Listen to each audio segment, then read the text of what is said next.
sure a few people might have heard about this Destiny-related story this week. There's a few of them. There's a few, and you've got the one right after this. I'll start with the first one, that the story supposedly might have changed. And let's get this out there right now. Still a rumor. There's no proof that this guy on Reddit is a real Bungie developer, but I think most people are kind of taking this I'm pretty sure. I'll give my assumption after we do both stories. Okay. So as I was saying, there was a Reddit user who was claiming to be a Bungie developer, not even an ex-Bungie developer, just an anonymous developer for Bungie. And he did an AMA session after saying this because obviously people wanted to ask him a ton of questions about the development.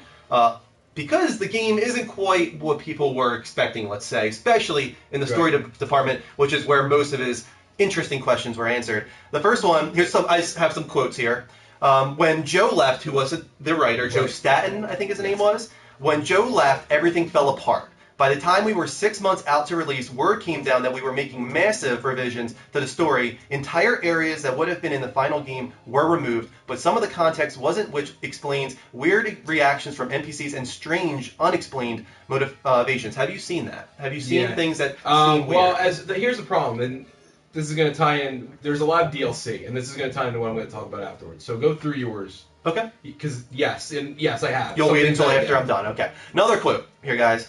Everything for the factions was cut. I do not know if there are plans to expand on them, as was intended in upcoming DLC. Each faction had a distinct story. Voice acting was recorded. Beyond the ambient voice work you hear while walking around, some of this content might make its way back in the game in the form of DLC or patch updates. And finally, one more quote here. There was voice chat and player trading a year ago, as well as other player-player interactive elements, as well as a more player-driven economy. The decision to cut voice chat and trading was a part of the new vision for Destiny. And going off of the Destiny thing, there was also that part where there was DLC found supposedly on the disc. And this is I saw this coming. Yeah. But anyway, through a glitch in Destiny that was recorded and uploaded onto YouTube, we've been able to get a glimpse of future DLC. When first found, there was no way of knowing how to access the content, but DestinyTracker.com has been able to confirm the unlocked locations in DLC are already partially on the disc. What's even worse is that you are able to glitch yourself into some of these places on Earth and see enemies in them. The first of the DLC will be about 4 or 5 missions, 2 strikes, one being on Earth and one on Mars, a raid on the Moon, and 3 Crucible maps. And although the second DLC leak is less detailed, it's likely that there will again be 4 to 5 missions, 2 strikes, and an extra raid. Again, this one taking place on the Reef. They seem to be the gist when it comes to updates. They're going to be the same thing each time, 4 to 5 missions. Everybody gives a lot of crap to EA. Okay. And they get a lot of crap, and some of it's deserved. I still will stand by the fact that EA is not the blood-sucking bullshit company that Activision is. Okay. I loathe them.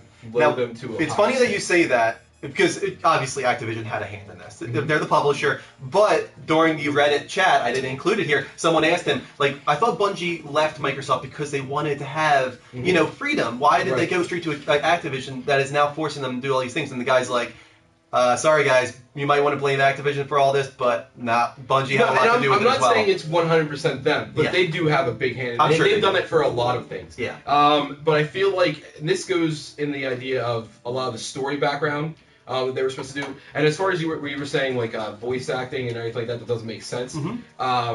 There's parts, especially I was, for instance, yesterday or the day before, I was over by the guy, the speaker, and I was just sitting down over there, waiting. I just sat there while I was doing something else in the room, and I overheard the dialogue and everything. He was talking to me. It's I wish the agent of not one of the agents of 9 or whatever would help or something like that.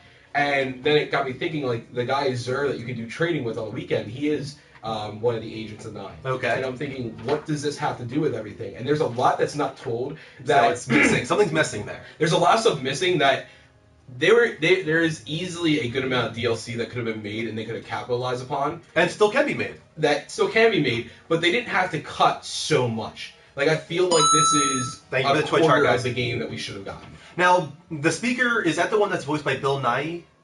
I believe so. Okay, because that was another part of the Reddit AMA. Supposedly a ton of his content was cut out. Sure. Well, he's the main guy, the one that you go to when he's walking down. Yeah, supposedly a ton of stuff I can imagine. was cut out. I can imagine, because it seems there's a lot of Destiny that seems like there's a whole big, massive universe and story and everything that needs to be told that I don't think we're ever going to even It's such a shame, too, because when I first heard of this game, the first thing I thought was, yeah, Bungie, they're the best Right. at lore and mythology. Like, this is gonna have a cool story behind it all, and that's the thing that has And this is lacking the most. Right, and that's why I think Activision has a lot to do with this. It's a shame. Is because I don't think Bungie willingly would have cut this much. They needed more time, And especially for story. I mean, I could be completely wrong. You know, we're just enthusiasts about this stuff, but realistically, looking at all the Halo games, I mean, they're no stranger to DLC, but they're very big.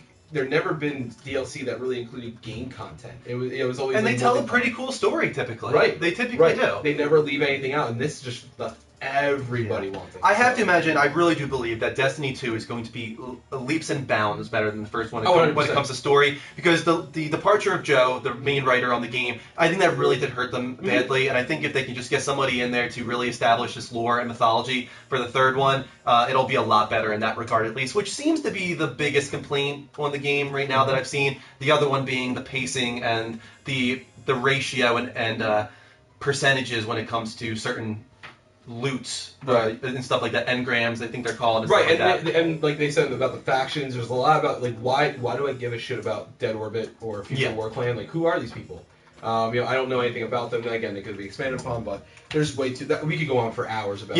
The issues. Is there any good comments in here before Kristen moves on to our next story? I timed a couple people out. That was fun. Mikhail says, so where is all this Destiny content? The EXP DLC looks scarce, I think is what he meant to say. Racer said he wants to argue with me, and if you have a valid point, that's fine. Yeah, I would love to hear it. Call in. 2 more stories. We're gonna have a call segment open, so I'd love for you to Skype in. Yes, you can just say F if you want. I'm sorry. There's a curse in this story. Kristen does not want to say curse. Just say F. I had a curse twice yesterday. I even bleeped it for you there. Yeah, I know. Come on, that's actually a really cool line to say, though. You should say. Speaking of this, should be the one. Let's tell this story this weekend. This weekend we were playing Cards Against Humanity, and we all know that Kristen does not like the curse. Right. And she was around a new group of people, and she felt forced to because there was a card that says something around the lines of motherfucking sorcerer or something like that, and she had to say it twice, and then she like texts me during the game. She's like, I had to say mother effing twice, and like on a sad face. She was so disappointed in herself. I didn't want to say it, but I had to. Yeah. All right. Why don't you go ahead and read your story off? Naughty Dog gives another glimpse at next-gen Drake. Naughty Dog is holding a 30th anniversary art show, and during its showing, they decided to give another small glimpse at the PS4 version of Nathan Drake. Lead game designer Kurt Marginal, maybe, tweeted out the picture from the art show along with the caption, Drake looking next gen as F. Oh, that's such an awesome line, though. I like that. Next gen as fuck. There you go. I wish we could like blurb stuff out. I know. We should get No, just blurb it so we can put that as like a tagline. Yeah. I don't care. What? I don't want to watch. Oh, hold on. I'm getting distracted because I need to time people out. Just wait until after you read the story. It's not that big a deal. How can you wear a beer pong shirt but not curse? I paused it on the screen. That was it. Okay, so people could see it at least. That is the image given about. Someone took a picture of it on screen. Yeah, he's older, obviously. He's a little more grizzled. But it does still look like Drake. If you go back to Uncharted 3, much more stylized, a little bit more cartoony version of Drake, but the features are the same. The nose, the lips, it still has his features, which is really cool. And then I wanted to include, right after this image here, there's a really cool trailer that Sony put out for the Naughty Dog 30th anniversary. Mm-hmm. So how about we take a look at that really quick after this image pops up here. That's a PlayStation logo. That is a PlayStation logo. Next gen. That is pretty next gen. This moves right in, sorry. Bless you. Bless you. I don't think there was any way for Andy and I to predict where we were going when we were young. It was something we did because we loved it, truly, making games. I had always thought that Andy and I, as a team, were going to be successful. But, Naughty Dog, who would have thought you would create Naughty Dog? Greg is in the room. Hey, Greg. Welcome, man.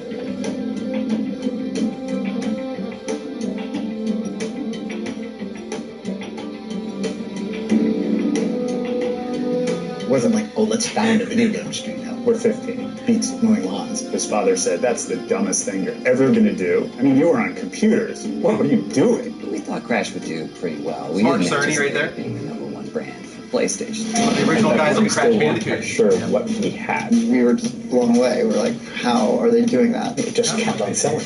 It kept on selling. It didn't slow. In fact, it gained. So Naughty Dog went through explosive growth. Hire big, think big. Let's put everything we have into making these games.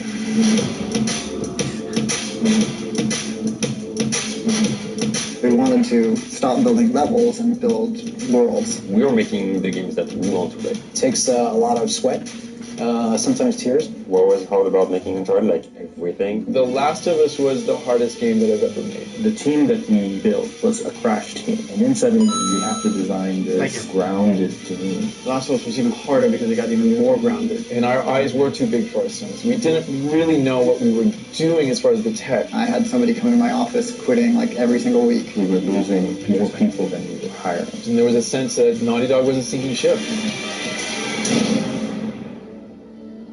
Naughty Dog's awesome. How can it be a sinking ship?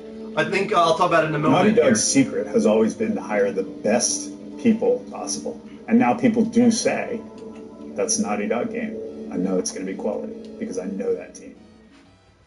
Yeah, and I think they might have been commenting a little bit on what was happening recently, where someone was quitting every week and stuff like that, because, as I said, they are quality at this point, and they if someone joins Naughty Dog and they don't prove themselves or they can't live up to the hours, which they work insane hours. We had Core and you recently talking about working 18-hour days, 20-hour days, sleeping there overnight. Yeah, and Cliff Blazinski not happy with that. That's what people at Naughty Dog do because they are the best of the best, and if you can't handle that, you probably aren't meant to work there. So, but that's the thing that happens is the people leave and the talent stays, and new people come in, and if they're worthy of Naughty Dog, they stay, and that's why they're becoming such an amazing studio as time moves on. Right, they know how to mold it. It might not be the same core group, Yeah. but they're able to get these new people and mold them into the people that they need. Yeah. So it's I love that. And they've got the best part is they've got two teams now as well, Right. making games at the same time simultaneously. So I thought that was worth playing for you guys because I love Naughty Dog, and I think a lot of people in here probably do as well. Naughty Dog's epic. Yes, they are.